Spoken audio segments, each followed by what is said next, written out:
की जनता आ रही है, सिंहासन खाली करो. आणि हे सांगण्यासाठी आपण सगळेजण लाखोच्या संख्येनं, प्रचंड संख्येनं मोर्चासाठी जाऊया आणि आपल्या निष्ठा त्या महाराष्ट्र लोकशाही आघाडीवरती व्यक्त करूया. आपण निश्चितपणे ते कराल अशा पद्धतीची अपेक्षा व्यक्त करतो आणि जय भीम जय भारत सांगतो.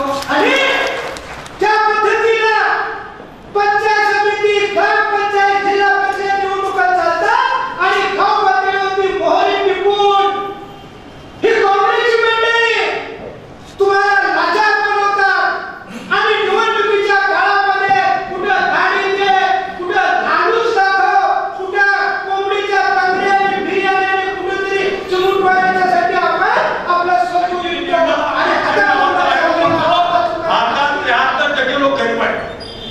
आता गरीब किती आहे याची व्याख्या बघितली तर या 73% लोकांनी एकत्र आल्यावर ही जी आघाडी आहे या लोकांची 73% लोक एका बाजूला झाल्यावर हे सरकार केव्हाच नाशिकवर होईल आणि होऊन जाईल. आणि हे जे जातीवादी आहेत त्यांचा समूळ सपना होईल आणि त्याला गाजलं जाईल. आपण का म्हणाल या इलेक्शनच्या पुढल्या या पायरीमध्ये आता कमीत कमी फिरणं झालेलं आहे. लहान मुली असू देत किंवा वृद्ध महिला असू देत त्यांच्यावर अत्याचार वाढलेले आहेत किंवा ज्या काही दलित कष्टकरी महिला आहेत, अंगणवाडीच्या महिला असू